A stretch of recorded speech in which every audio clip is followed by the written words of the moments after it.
black men being killed by police is somewhat normal in this country. Like, oh, it's happened again. My name is James Austin. I'm 27 years old. I'm a filmmaker from Los Angeles, and formerly I was working as an executive assistant for a film company here in the city.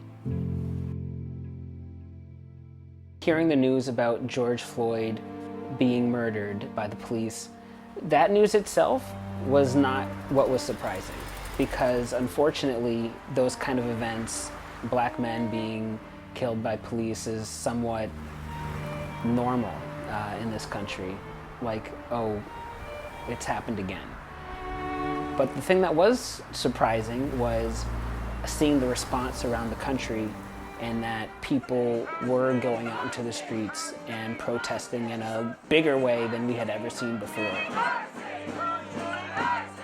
I didn't want to relive the trauma of these similar kind of events in new forms. So right away I didn't go out and protest, because I still also hadn't really made up my mind yet about sort of the events and how I was feeling about them. But then also just the caution around not wanting to also be involved in spreading the coronavirus.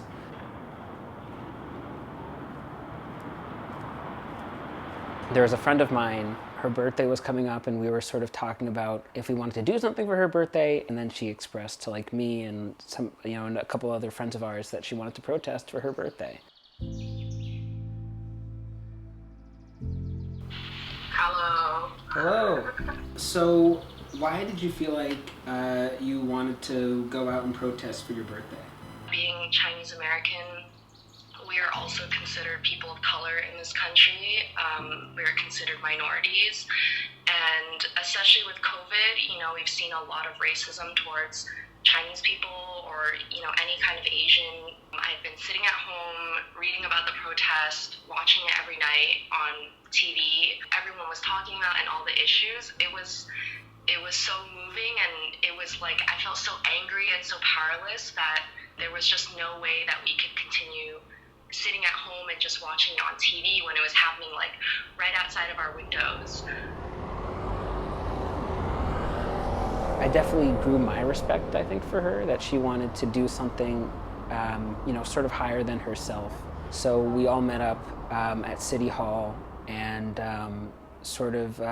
added our bodies to the crowd. And there is some people who were giving speeches on the steps of City Hall. We're coming together to demonstrate in a respectable, peaceful way. And then at one point, everybody started to march. There was a sort of a biker group that had sort of joined in with the protesters and were riding alongside of us. The bikers with their machines, vocalizing this anger, this upset, this unity that they wanted to express of we are all here together protesting the same thing, because it's so loud and it's so powerful. It's like there's no way you wouldn't be moved by it.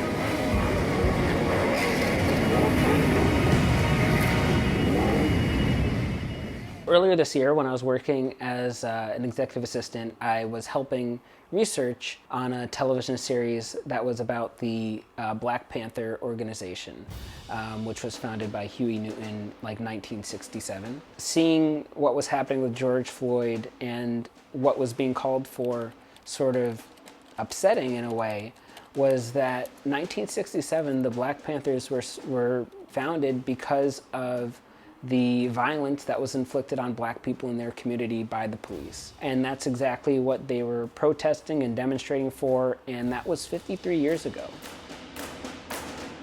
So many of the same type of incidents and things that I saw growing up are still continuing.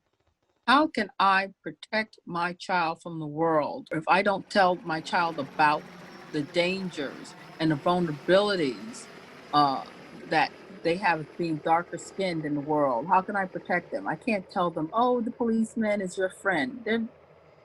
I wish I could. I have to tell, this is a speech that almost all Black parents have to have with their children. When you are approached by a police officer, no sudden moves, no this, hands on the wheel, which a lot of white parents don't have with their children.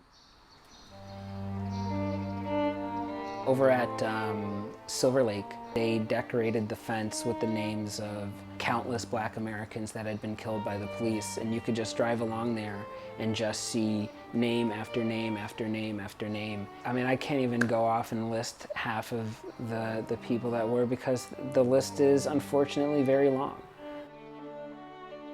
There was a friend of mine, we were sort of talking when the protests were happening and kind of both feeling that sort of helplessness of like, what do you do in the face of something so large? But we don't have to tackle the big picture.